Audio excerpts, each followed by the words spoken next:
right, Niners fans, let's get into it. The latest news surrounding our San Francisco 49ers has been nothing short of dramatic, especially when it comes to the quarterback situation. Brock Purdy started the season looking sharp, delivering a clutch game-winning drive in Week 1 against the Seattle Seahawks. He was perfect on that last series, hitting every throw and showing the poise we've come to expect from him. That one set the tone for what was supposed to be another strong run in the NFC West. But right after that performance, the tone shifted. Reports came out that Purdy had suffered a turf toe injury, and if you've ever followed football closely, you know how tricky that one can be. It sounds minor, but for a quarterback who needs to plant, cut, and move around in the pocket, it's one of those injuries that can linger forever if not treated right. After missing a couple of games, Purdy tried to make a comeback against Jacksonville. The problem? He clearly wasn't ready. The team believed he could push through it, but his mobility looked limited and his throws were off. He was forcing passes, overthrowing receivers, and just didn't look like the same confident signal caller who started the season. You could see that frustration on his face, trying to be the tough guy, trying to be available for his teammates, but in reality, only making things worse for himself. Reports later confirmed that he had aggravated the injury again. And ever since, the 49ers have been in this weird limbo, not knowing exactly when he'll be 100%. At practice, Purdy's been showing signs of progress, throwing the ball in limited sessions, wearing his pads, looking involved, but not fully moving like he used to. Then came that Sunday night football win against the Falcons, which should have been all celebration. But during the broadcast, the sideline update painted a worrying picture. According to the information that came out, Purdy admitted that any wrong movement could set him back completely, calling the injury annoying and saying he'd never dealt with something that lingered this long. That's not the kind of comment you want to hear from your starting quarterback. You look around the league, and you see how turf toe has ended or derailed plenty of seasons. Joe Burrow had it back in Week 2, ended up needing surgery, and was shut down for months. It's no joke, and considering Purdy's style, how much he depends on movement, improvisation, and those quick foot adjustments, this injury is practically a nightmare scenario. Playing on turf only makes it worse. The Niners had games coming up on those dreaded artificial fields, including matchups in Houston and New York, both known for their bad surfaces. It's hard not to think that maybe, just maybe, he came back too soon. When Purdy went down the first time, M.Jones stepped in, and honestly, he's been nothing short of Xavier. Since taking over, he's helped the team stay afloat, winning 4 of his 5 starts, and keeping the 49ers right in the mix at 5 wins and 2 losses. Jones has been efficient, leading the league in passing yards per game, throwing for nearly 280 yards a contest, with solid decision-making and poise under pressure. He's not perfect, 4 interceptions so far, but at least a couple of those weren't really on him. What stands out most is how he's commanded the offense and earned Kyle Shanahan's trust. He's playing with confidence, and the locker room has rallied around him. Think about where the 49ers would be without Jones right now. If they had to rely on a backup like Brandon Allen or Joshua Dobbs, this team might be sitting at 2 wins instead of 5. Instead, they're still contenders, still dangerous, and still alive in the NFC race. That's huge credit to Jones and to the front office for making some smart moves this offseason. Between hiring Robert Saleh back into the fold to lead the defense and picking up Jones, the Niners made 2 of the best roster decisions across the entire NFL. Meanwhile, John Lynch has been doing his best to keep spirits high and reassure fans that Purdy's recovery is progressing. Every week, he's on the radio saying the same thing. Brock's improving, he's getting closer, they're encouraged. It's the kind of update that sounds good, but doesn't really give you a timeline. And honestly, fans are starting to get restless because it's been the same story for weeks. Nobody wants to rush him back, but the team also needs clarity on when he'll actually be ready to go. There's another storyline that's quietly developing, Brandon Aiyuk. It feels like it's been forever since we've seen him at full strength. Remember, he tore his ACL, MCL, and even had meniscus damage around the same time last year. That's a brutal combination, and while some players can bounce back in under a year from an ACL tear, Aiyuk's situation was far worse. According to Lynch, the The receiver has been putting in serious work, grinding to make his return, and there's real optimism he could suit up sometime between weeks 8 and 10. When healthy, Aiyuk is a game changer. We're talking about a guy who, in 2023, was among the top 2 graded wideouts in the league, pulling in over 75 catches for more than 1,300 yards and averaging nearly 18 yards per reception. That's elite production. Of course, the contract drama earlier in the offseason didn't help his image. The negotiations dragged on, and some inside the organization reportedly felt regret about how things unfolded. Then he showed up looking out of shape, started slow, and people started questioning his commitment. But let's not forget the talent we're talking about. When Aiyuk's locked in, he's one of the cleanest route runners in football, with ridiculous footwork and separation ability. The thought of him returning to form later this season could be a huge boost for an offense that's had to rely on depth receivers and tight ends to carry the load. The bigger picture, though, is what the 49ers are going to do as the trade deadline approaches. They're sitting at 5 wins and 2 losses, very much alive in a wide-open NFC.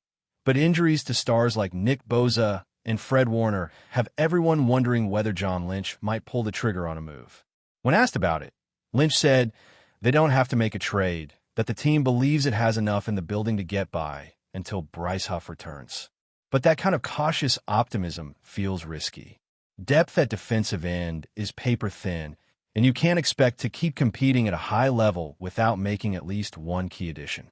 Right now, the defensive line rotation includes Mel Williams and Sam Oquano, with Robert Beal adding some depth and a couple of practice squad guys like Travis Gibson waiting for a call-up. That's not enough to dominate in December and January. The pass rush has always been a cornerstone of San Francisco's identity, and without reinforcements, they'll struggle to keep the same pressure that makes this defense elite. Lynch knows this, and while he's been measured in his public comments, he's also hinted that the front office is keeping its eyes open for opportunities that make sense both now and in the long term. There's also a quiet confidence building around one unexpected upgrade, the center position. Jake Brendel had been solid, but after his hamstring injury against Atlanta, Matt Hennessy stepped in, and the difference was noticeable. Hennessy, a former third-round pick, brought better movement, quicker reach on zone blocks, and more fluidity in pass protection. Against Atlanta, he didn't allow a single sack or quarterback hit in 20 pass-blocking snaps. His grades were impressive across the board, and you could just see the offense operating a bit more smoothly with him in the middle. Shanahan's system thrives on athletic interior linemen, and Hennessy might be exactly the kind of player who helps unlock that next level. For a team built on precision, rhythm, and timing, small differences like that can be massive. And it's a reminder of how deep this roster really is when healthy. The Niners have shown resilience through adversity this season, finding ways to win even when key players go down. But at the same time, they know this is a make-or-break stretch. If Purdy doesn't get healthy soon, if Aiyuk can't make it back by mid-season, and if Lynch doesn't add help on defense, the road ahead could get complicated fast. Still, 5-2 in a year like this keeps them right in the fight. The NFC is a jumble of talented but inconsistent teams. You look at the Eagles, Lions, Cowboys, and even the Seahawks, they're all beatable. San Francisco has proven before that when they're clicking, they can compete with anybody. They just need to get their stars back, stay healthy, and make the right moves at the right time. What makes this whole situation fascinating is how the 49ers continue to balance urgency with patience. On one hand, the front office knows this team is built to win now. On the other, rushing players back or making impulsive trades could backfire. Brock Purdy's injury perfectly illustrates that delicate balance. The guy is a warrior, no question. He wanted to push through the pain and prove that he could carry this team, especially after signing his big contract and watching M.Jones light it up in his absence. But toughness can sometimes be a double-edged sword. Playing hurt against Jacksonville was an emotional decision, not a smart one, and it's clear now that it cost him valuable recovery time. You can't really blame him. He's young, competitive, and feels the pressure of leading one of the league's most demanding franchises. But the Niners have to protect him from himself. When you talk about turf toe you're talking about an injury that destroys explosiveness. Every cut, every plant, every step off that front foot sends a jolt through the joint. For a pocket passer, it's tough. For a quarterback like Purdy, who thrives on mobility, it's a nightmare. The margin for error in the NFL is so small that if your base isn't solid, everything else starts to crumble. We saw it in that Jacksonville game. His timing was off, his mechanics looked different, and his confidence faded with each throw. That's why bringing him back too early again would be reckless. The Niners need to play the long game here. Meanwhile, M.Jones deserves more credit than he's getting. The 49ers' offense has stayed efficient and balanced under his command, and his chemistry with guys like Deebo Samuel and George Kittle seems to grow with every week. What's been most impressive is his pocket awareness. He's not the most athletic quarterback in the league, but he's smart and decisive, which makes him dangerous in Kyle Shanahan's system. He understands how to distribute the ball quickly, read defensive coverages, and protect himself from unnecessary hits.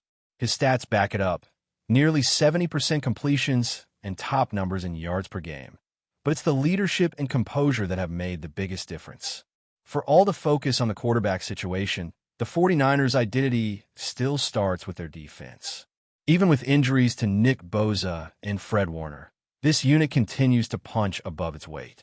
Robert Saleh has done an outstanding job adjusting the scheme to fit the available personnel, keeping the energy high and the tackling sharp. But sustaining that level of intensity without consistent pressure from the edges is asking a lot. The moment Bosa went down, the ripple effect was obvious.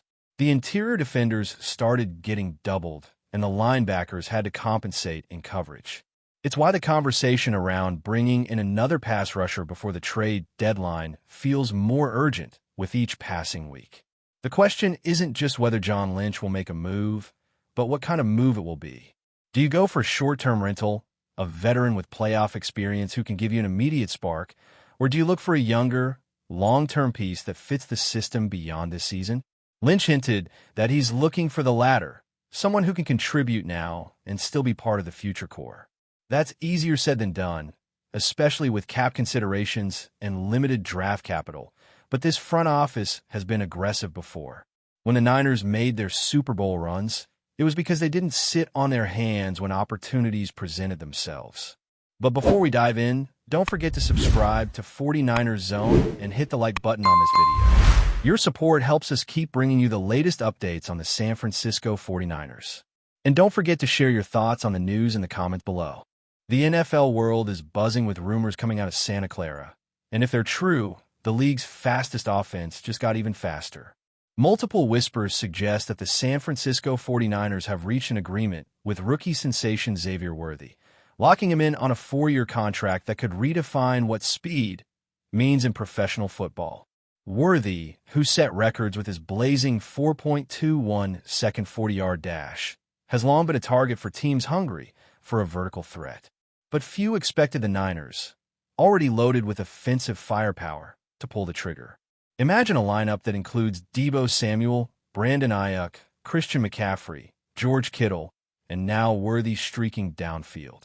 It's a nightmare for defensive coordinators and a dream for quarterback Brock Purdy, who suddenly has one of the most explosive arsenals in NFL history. Insiders describe the move as a game-changer, a strategic strike designed to stretch the field and force opponents into impossible matchups. With Worthy's deep threat capabilities, the 49ers could open up massive space underneath for their YAC monsters. And if Kyle Shanahan really does get his hands on that kind of speed, watch out. The playbook just turned into a highlight reel waiting to happen. While no official statement has been released by the team, several sources close to the situation hint that the deal is all but done. One insider even called it the fastest offense ever assembled, pointing out that with McCaffrey's acceleration and Worthy's unmatched top-end speed, San Francisco could dominate both the ground and air game in ways the league hasn't seen before. Of course, rumors swirl every offseason, and not everyone pans out. But this particular whisper feels different. There's a sense of inevitability in the air, as if the football gods themselves are preparing to unleash a storm of scarlet and gold lightning across the NFL. That's it for this update. If you enjoyed the video and want to keep receiving exclusive news about the San Francisco 49ers, make sure to subscribe to 49ers Zone and give this video a like. We always look forward to hearing your comments and opinions. See you in the next video.